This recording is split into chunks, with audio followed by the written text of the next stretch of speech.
Donald Trump just flexed his muscle by inviting Joe Rogan to the White House to sign an executive order. But it really wasn't a message about the executive order.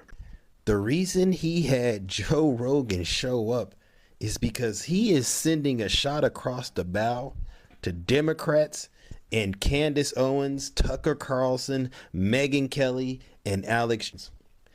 Joe Rogan alone has a bigger audience than Candace Owens, Tucker Carlson, Alex Jones, and Megyn Kelly combined.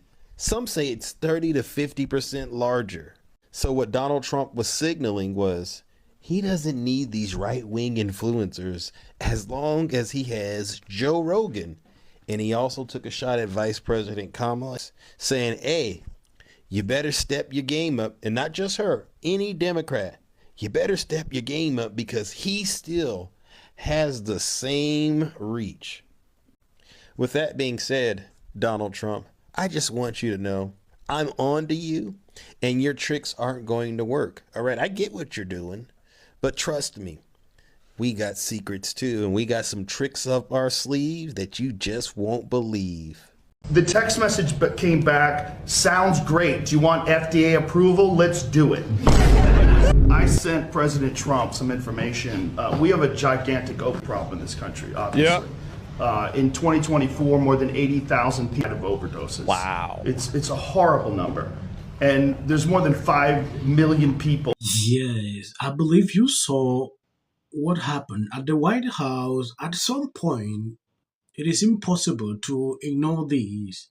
Watching Cackling the View, Whoopi actually said something that drew my attention. When you take a look at this, Whoopi Goldberg suggests Trump is not listening to Gina on trans issues when he's listening to Joe Rogan on because of sexism. They had to talk about this visit to the White House. They seems not to be happy with this. Some say he's invited Joe Rogan because he wants his support. I believe you saw this guy at the beginning. Before we go into this full analysis, take a look at this. I saw the clip of Joe Rogan in the White House, and I was like, because I listen to him pretty often, and I've seen that he's been more and more splitting with Trump, especially. And I had this little debate at my kitchen table with my husband this week, and I was saying Trump is historically unpopular. And my husband actually pointed out and was accurate in the fact that he's historically unpopular for this point in his second term, but presidents have been more unpopular. George W. Bush, Harry Truman, Nixon, George H.W. Bush all got into the 20s. Trump's at about 37. So on the one hand, I think the argument that the MAGA base is fleeing in droves is a little overstated. But on the flip side, 37% is not winning you anything. You are not winning the midterms as Republicans if your president stands at a 37% approval rating. If you're running in 2028 to be the heir apparent to Trump, you're not winning if his approval rating is still at 37%. Right. But what is remarkable to me is these influencer types that still stand by him when he attacks them, when he betrays the things that they swore that they were for. Megyn Kelly has been going after him, but then also said Trump could drop a nuke and I'd still vote Republican over Democrat. Tucker Carlson's been excoriating him, especially on attacking the faith community.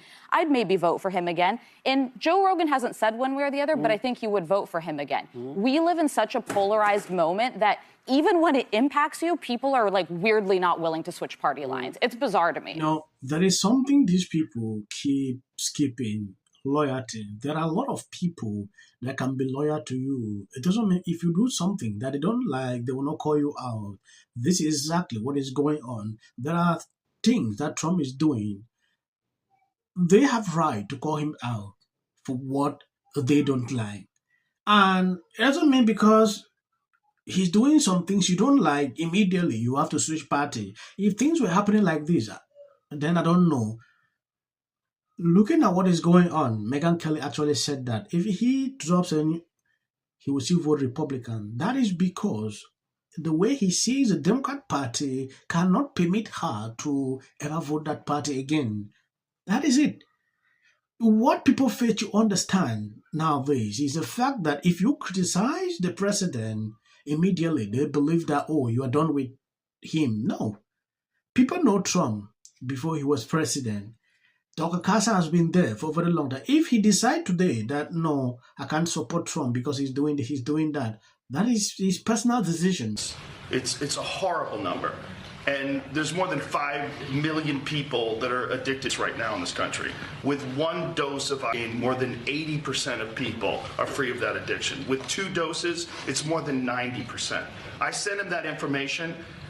The text message came back, sounds great. Do you want FDA approval? Let's do it. It was literally that quick. Legal not because they're harmful, they're illegal because of the 1970 Controlled Substances Act that was passed by the Richard Nixon administration.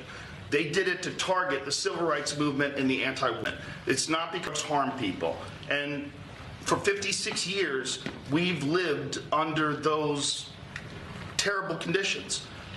But not everyone who campaigned for him is having such good luck getting through. Question of why Joe Rogan is getting this pass through is, this is something they've been talking about for years, of using psychedelics to work on post-traumatic stress syndrome and many, many other things. So what is it because Caitlin's a woman? The difference between the Republican Party and the Democrat is that Democrat will see the wrongs of the president. They will not call it out. Yeah, they will continue to say everything is okay. The Republican Party, at some point, I see a lot of these people trying to say, no, this is not okay. This is not okay. That is actually what I like. Call it out, but continue to, when Trump was doing campaign, I saw a lot of these people rallying behind him. And if some are getting angry because of certain decisions, there are things we cannot see, or we don't even have more information to know. Only them at the top understand exactly what is going on. That is always my conclusion when things like this are happening. At some point, you might believe that, he said he will not do this. But along the way, he noticed something that we are not seeing. Then he engages in that. This is exactly what is happening. We were talking before the show about who has more of his ear. Is it a Joe Rogan or a Caitlyn Jenner? It's which issue suits Donald Trump better. Because as you said, he's suffering. What issue is going to get more people behind it? Mental health, working with vets. What's not going to get his base behind him is any trans issue, because that's what he wrote on, was anti-trans messaging. He flip-flops a lot. That is not an issue he's going to flip-flop on. But I do think it's interesting when you were asking about Caitlyn Jenner, she was renewing her passport, which is when she realized it. So I don't know at what point she thought he was ever going to help her out on that issue, considering how he ran for office. Yeah. I'm going to... I don't want to make the video long. I think I'm going to end here. God bless you abundantly. They hardly recommend videos again on this channel. So please, I'm begging on you, hit the videos. Yes, share out, please. I'm begging. In support of that, minutes until the First Lady brought them back with her surprise statement last week. how does this benefit? I'm an actor. Creative content. Why are you not looking forward to the White House fight? Well, it's kind of a gimmick. I have 300. Lewis. The greatest card of all time.